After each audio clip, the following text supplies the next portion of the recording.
नई सुबह audio column service में खुश आमदीद। रोजनामा जंग से कॉलम पेश है, पाकिस्तान सार्क मुल्कों में अपनी सरगर्मियां बढ़ाए। कॉलम निगार हैं महमूद शाम और आवाज है नादिया सबा की। अगर आप नई सुबह की ऑडियो लाइब्रेरी से मुस्तफीद होना चाहते हैं या फिर हमारे साथ वॉलंटियर करना चाहते हैं तो विजिट कीजिए हमारी वेबसाइट www.naisubah.org naisubah.org।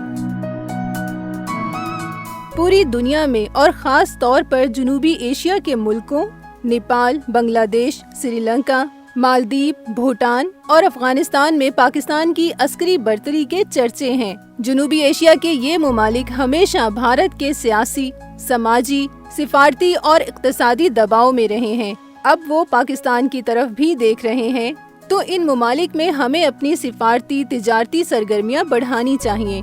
यही वक्त है जब वहाँ भारतीय बर्तरी को कम किया जा सकता है। इन गर्मियों की छुट्टियों से ही आगाज हो सकता है कि अब के पाकिस्तान के मुतवस्सित और मुतमव्विल खानदान अपनी गर्मियों की छुट्टियां दुबई, यूरोप, अमेरिका के बजाय बांग्लादेश, श्रीलंका, नेपाल, मालदीव वगैरह में गुजारें। यही वो मौजू वक्त है जब हम अपने अंदरूनी तनाज़ात को तय करके एक मुस्बत और मुस्तहकम लाहे अमल तश्कील दें।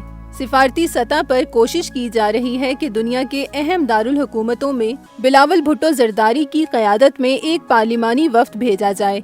इस सिलसिले में हमारी दरख्वास्त होगी कि कौम को भी एतमाद में लिया जाए और यूनिवर्सिटियों, तहकीकी इदारों से मशावरत करके फौरी तौर पर एक ऐसी जामे रिपोर्ट तैयार की जाए कि पाकिस्तान का मौक़िफ़ क्या है, पाकिस्तान के मफादात क्या हैं, भारत के जारहाना अज़ाइम 1947 से लेकर अब तक क्या रहे हैं।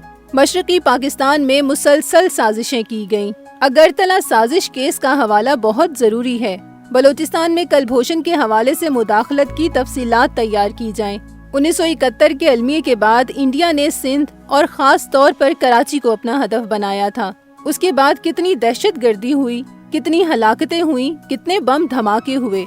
1947 से अब तक इंडिया ने कश्मीरियों की खुद मुख्तारी और हक़ राय दही को कैसे दबाया है, वहाँ कितने शहीद हुए, इंसानी हुकूक कैसे पामाल किए गए और किए जा रहे हैं, और इंडिया में हकीकी गुर्बत और पसमानदगी की तस्वीर कशी भी की जाए कि दुनिया को अपना लिबरल तशख़्ख़ुस दिखाकर जिस तरह सरमायाकारी हासिल की जा रही है वो सब फरेब है। बड़ी आबादी अब भी जिंदगी की बुनियादी सहूलतों से महरूम है। ये भी पेशे नज़र रहे कि जिन मुल्कों में हम अपना मौक़िफ़ पेश करने जा रहे हैं उनके यहाँ अपना एक जमहूरी, कानूनी, आईनी सिस्टम है जिसके तहत वो शहरियों को जिंदगी की आसानियाँ फराहम कर रहे हैं। वहाँ कानून का निफाज सबके लिए यकसा है, अदालतें आज़ाद हैं, खुद मुख्तार हैं, इंतखाबी नताइज नहीं बदले जाते, इसलिए वहाँ इस किस्म के सवालात भी हो सकते हैं। इसके लिए भी ये वफ्द पूरी तैयारी करके जाए। ख्याल रहे कि वो मुमालिक भी पूरी तैयारी करके बैठे होंगे।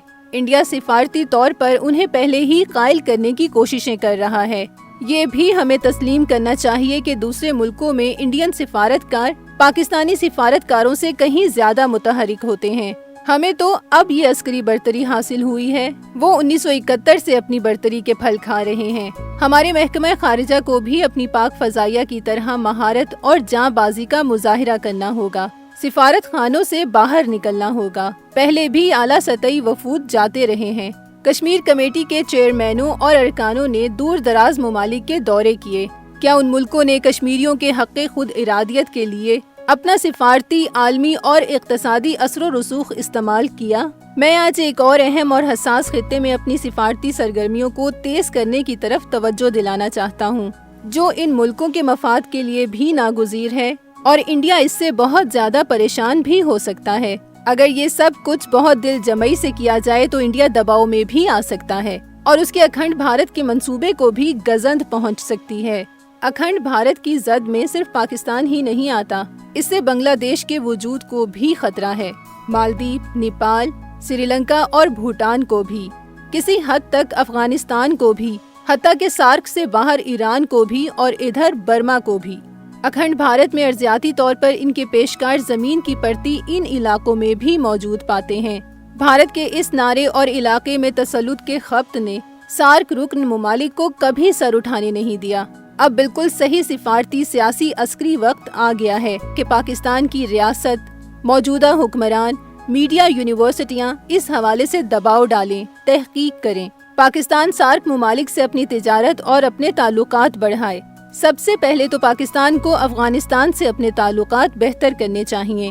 بہت قدیم تعلقات ہیں اور اب افغانستان سارک تنظیم کا باقاعدہ رکن بھی ہے۔ 3 کروڑ 75 لاکھ آبادی کے اس ملک سے ہماری تجارت نسبتاً بہتر بھی ہے۔ گزشتہ برس پاکستانی برآمدات 1 ارب ڈالرز رہیں اور افغانستان سے درآمدات 524 ملین ڈالرز، لیکن دونوں ملکوں میں تعلقات معمول پر نہیں ہیں۔ 2 کروڑ 96 لاکھ انسانوں والے نیپال کو پاکستانی برآمدات اور نیپال کی برآمدات 2 ملین ڈالرز۔ ان میں بنگلہ دیش سب سے زیادہ آبادی والا ملک ہے، 17 کروڑ۔ اس سے ہماری برآمدات 690 ملین ڈالرز اور بنگلہ دیش کی 58 ملین ڈالرز۔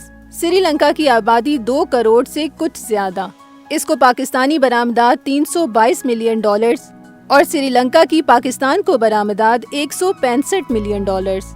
مالدیپ کی آبادی بہت کم ہے، 5 لاکھ کے قریب، اس سے ہماری برآمدات 11 ملین ڈالرز اور مالدیپ کی صرف 21,000 ڈالرز۔ بھوٹان بھی کم آبادی یعنی صرف 7 لاکھ آبادی کا ملک ہے، اس کو ہماری برآمدات صرف 2,000 ڈالرز اور بھوٹان سے صرف 67 ڈالرز۔ یہ صورتحال یقیناً مایوس کن ہے، مگر پاکستان کا محکمہ خارجہ، محکمہ تجارت اگر مجموعی لاہ عمل تشکیل دیں تو ان ملکوں سے تجارت کر کے مختلف شعبوں میں اقتصادی تعاون بڑھا کر، علاج معالجے کے معاملات میں انسانی مدد بڑھا کر ہمیں انڈیا کو محدود کرنے کی کوشش کرنی چاہیے۔ انڈیا نے سارک تنظیم کو کبھی کامیاب ہونے ہی نہیں دیا، کیونکہ وہ چاہتا ہی نہیں کہ دوسرے ملک بھی اقتصادی طور پر آگے بڑھیں۔ اس کے حکمران اپنی سیاسی بالادستی رکھنا چاہتے ہیں۔ مالدیپ اور بھوٹان کو انہوں نے اپنا دستے نگر بنایا ہوا ہے اور یہی معاملہ نیپال کے ساتھ بھی رکھا ہوا ہے۔